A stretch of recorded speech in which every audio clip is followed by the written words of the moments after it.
Assalamualaikum warahmatullahi wabarakatuh. Saya Rini Safitri, NIM 20231024.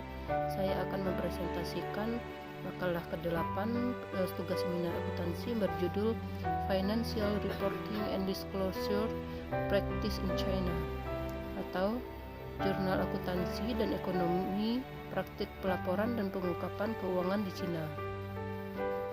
Yang pertama yaitu pembahasan teori. Signifikansi ekonomi Cina telah tumbuh dan dalam beberapa dekade terakhir, menjadikannya ekonomi terbesar kedua di dunia. Sementara Cina terus memperkenalkan peraturan baru untuk mengasimilasi praktik pasar keuangan yang digerakkan oleh pemegang saham di barat. Berbagai perbedaan kelembagaan yang mencakup norma budaya dan struktur sosial ekonomi masih memainkan peran yang cukup besar dalam membentuk pasar modal Cina. Misalnya, penelitian sebelumnya menunjukkan bahwa hubungan di antara banyak pemangku kepentingan berkontribusi pada fungsi pasar modal di Cina.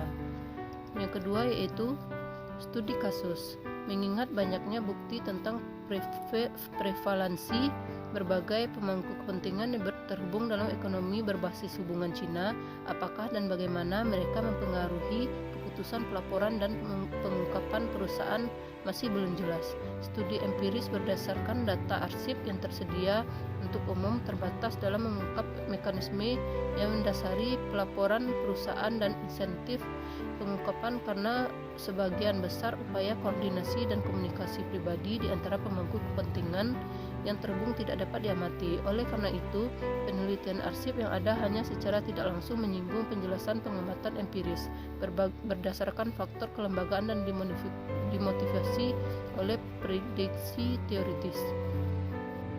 Ketiga yaitu objek penelitian.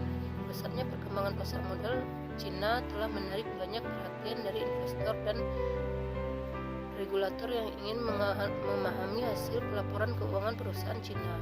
Akibatnya, jumlah studi akademis yang berfokus pada pasar Cina terus meningkat selama beberapa dekade terakhir. Studi yang ada di pasar Cina menunjukkan bahwa hasil pelaporan keuangan di Cina menunjukkan beberapa sifat yang berbeda karena pengaturan kelembagaan Cina yang unik. Satu, kerangka tata kelola yang digerakkan oleh pemangku kepentingan bukan pemegang saham.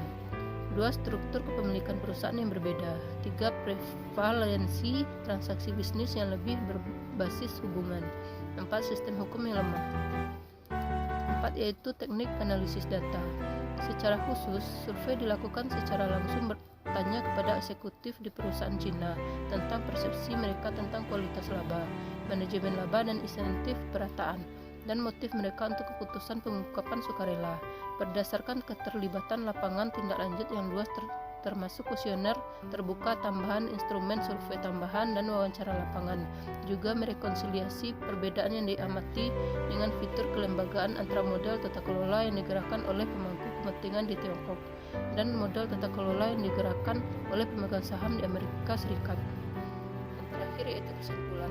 Makalah ini memberikan bukti baru berbasis lapangan tentang pendapat dan persepsi eksekutif keuangan untuk praktik laporan pengungkapan keuangan di Cina. Eksekutif Cina dari perusahaan publik secara langsung ditanya tentang insentif mereka dan motif praktik laporan dan pengungkapan keuangan perusahaan mereka. Dengan menggunakan pendapat dan motif eksekutif keuangan di perusahaan Amerika Serikat sebagai tolak ukur, ditemukan bahwa perusahaan Cina berbeda dalam apa yang mereka anggap sebagai laba berkualitas tinggi, dalam motif mereka untuk manajemen laba dan perataan laba, dan dalam insentif mereka untuk mengungkapkan berita buruk relatif terhadap kabar baik secara sukarela.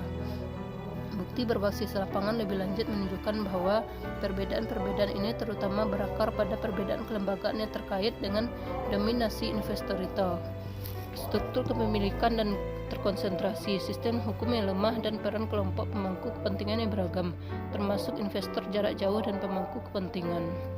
Demikianlah hasil presentasi saya. Terlebih terkurang saya mohon maaf. Assalamualaikum warahmatullahi wabarakatuh.